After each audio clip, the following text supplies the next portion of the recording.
नमस्कार दोस्तों, स्वागत है आप सभी का हमारे YouTube चैनल में। आज का हमारा टॉपिक है सिंगापुर। सिंगापुर का गरीबी से अमीरी की ओर बढ़ना किसी चमत्कार से कम नहीं है। आज यह दुनिया की सबसे वेल्थिएस्ट इकोनॉमीज में से एक है और रहने और काम करने के लिए हाईली डिमांड वाला देश है।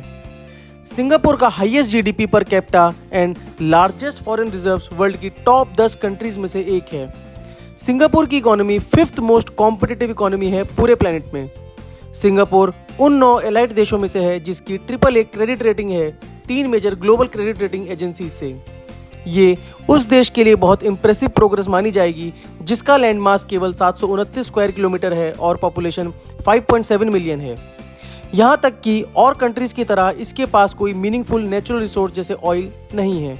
इनफैक्ट पानी भी इसको कुछ परसेंटेज में आज तक मलेशिया से इंपोर्ट करना पड़ता है।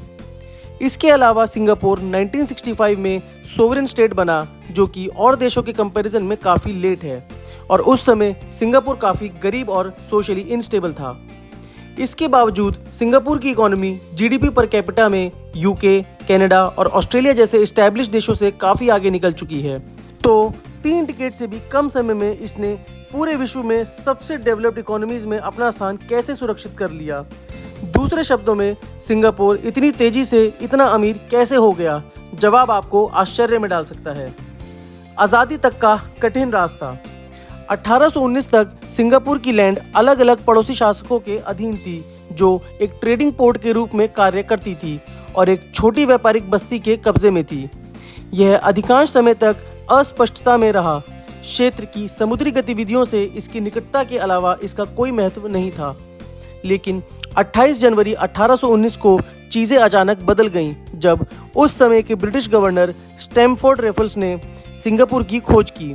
उन्होंने ब्रिटिश एम्पायर के लिए व्यापार और क्षेत्रीय सुरक्षा में शहर राज्य के महत्व को तुरंत समझ लिया।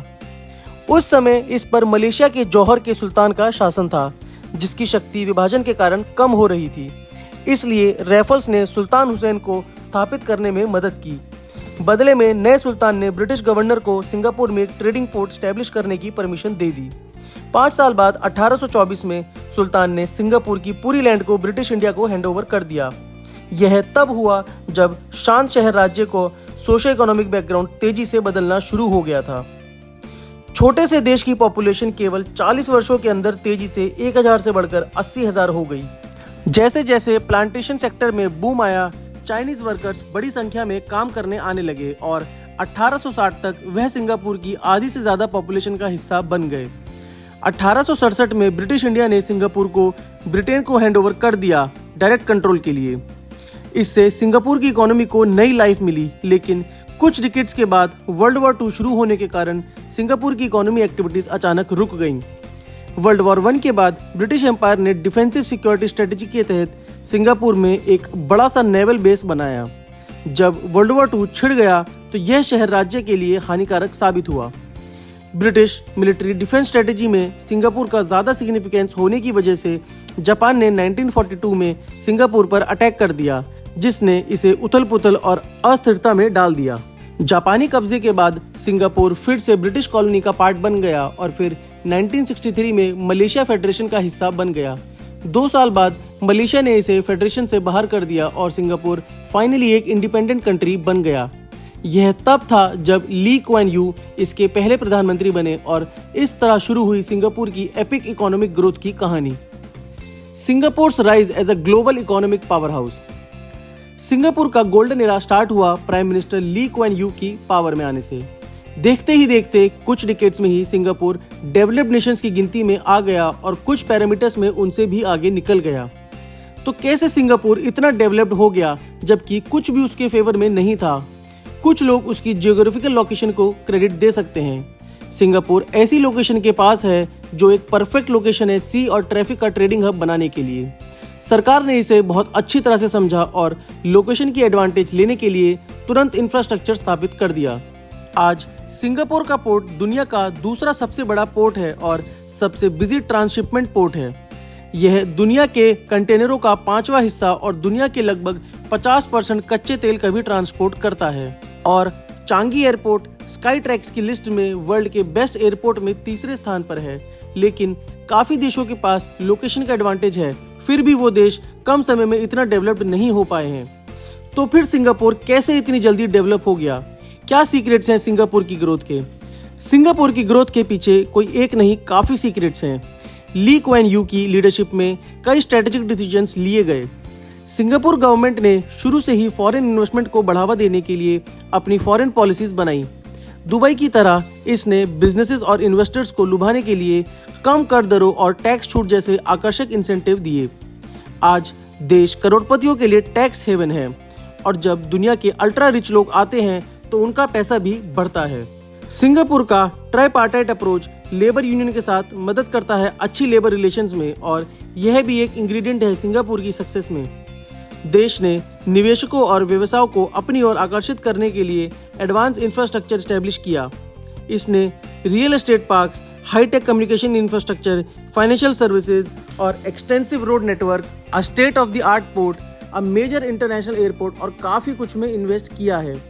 सिंगापुर की ग्रोथ केवल बिजनेस और इन्वेस्टर से नहीं हो सकती थी। सिंगापुर को ज़रूरत थी लार्जर वर्कफोर्स की, इसलिए सरकार ने लेबर शॉर्टेज की कमी को पूरा करने के लिए फॉरेन वर्कर्स का स्वागत किया। आज सिंगापुर में 1.23 मिलियन फॉरेन वर्कर्स हैं, जो टोटल वर्कफोर्स का लगभग 34% है। Strict enforcement of the law, country का फेयर और ट्रांसपेरेंट जुडिशियल प्रोसेस है और जीरो टॉलरेंस अप्रोच है करप्शन को लेकर। सिंगापुर वर्ल्ड के टॉप 10 पीसफुल नेशंस में से एक है।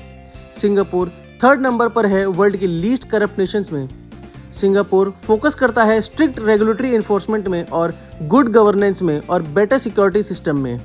इसलिए यह कोई आश्चर्य की बात नहीं है कि सिंगापुर में 7,000 MNC कंपनियों सहित 37,000 इंटरनेशनल कंपनियों का हेडक्वार्टर है। यह दुनिया में चौथा सबसे बड़ा प्रत्यक्ष फॉरेन डायरेक्ट इन्वेस्टमेंट का भी दावा करते हैं, जिसने 2020 में $91 बिलियन का निवेश आकर्षित किया, जो कि जापान के FDI इन्फ्लो का 9 गुना है और जर्मनी, स्वीडन और यूके के कंबाइंड FDI इन्फ्लो से कहीं अधिक है। Economic diversification with strategic industries, Singapore की इकोनॉमी एक या दो इंडस्ट्रीज पर निर्भर नहीं है। इसके बजाय इसने एक डाइवर्सिफाइड अप्रोच अपनाया है और अपने देश की परिस्थितियों और आकांक्षाओं के लिए सही उद्योगों को बढ़ावा दिया है। कुछ मेन इंडस्ट्रीज जो सिंगापुर की इकोनॉमी को चला रहे हैं वो ये हैं।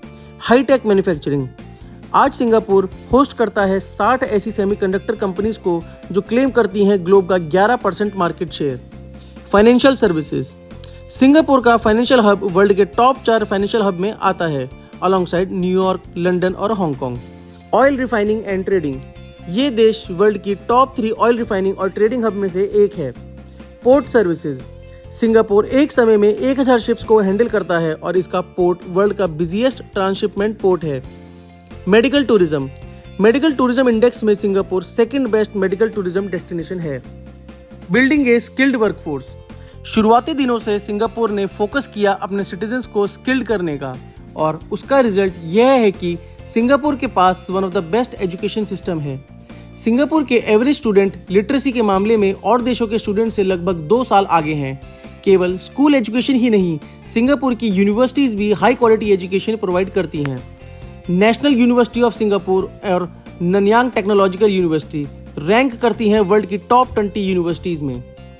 Promoting diversity and social stability, किसी भी देश की इकोनॉमिक प्रॉस्पेरिटी के लिए सोशल स्टेबिलिटी एक क्रिटिकल एलिमेंट है और सिंगापुर ने शुरू से ही इसे मान्यता दी है। गवर्नमेंट ने पॉवर्टी को हटाने के लिए भी भारी निवेश किया है, जो कई देशों में सामाजिक अशांति का कारण है। इसके कुछ इनिशिएटिव्स जैसे public housing development, subsidised health care और फाइनेंशियल असिस्टेंस जैसे प्रोग्राम स्टार्ट किए हैं, जिससे सिटीजन्स का लिविंग स्टैंडर्ड इंप्रूव हो सके।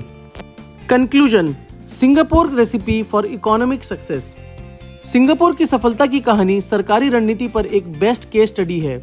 सिंगापुर की अर्थव्यवस्था की सफलता का कारण मुख्य रूप से योग्यता और समानता पर आधारित मजबूत दृष्टिकोण और साहसिक कार्यवाहियां हैं, और इसके लिए इसके नेताओं को साहस और देश प्रेम की आवश्यकता थी। करप्शन, अन्याय और अनुचित लाभ को खत्म करने और विश्वास बनाने के लिए एक निष्पक्ष और उचित वातावरण बनाने के लिए पहले अपने नागरिकों के बीच और फिर वैश्विक व्यापार समुदाय के बीच। लेकिन 1965 में जब सिंगापुर को आज़ादी मिली तो उसकी किस्मत भी कोई सामान्य दुर्दशा नहीं थी। इसके पास भरोसा करने के लिए कोई सार्थक प्राकृतिक संसाधन या भूमि नहीं थी। इसकी जनसंख्या बहुत कम और अत्यधिक अकुशल थी। देश अत्यधिक गरीबी और सामाजिक अस्थिरता से जूझ रहा था। दूसरे शब्दों में इसके रास्ते पर कुछ भी नहीं चल रहा था। शायद हताशा ने इसके नेताओं को वह करने का साहस और दृढ़ संकल्प प्रदान किया जिसे कई अन्य राष्ट्र असंभव मानते हैं। लेकिन इसमें कोई शक नहीं, एक प्रेरक दृष्टि और मजबूत व्यक्तिगत मूल्यों ने भी इस यात्रा में महत्वपूर्ण भूमिका निभाई है। तो दोस्तों, ये थी सिंगापुर की एक डेवलप्ड नेशन बनने की कहानी। आशा करता हूँ आपको ये वीडियो अच्छी लगेगी। ऐसे ही कुछ इंपॉर्टेंट इन्फॉर्मेशन के लिए हमारे चैनल के साथ जुड़े रहें। तब तक के लिए जय हिंद।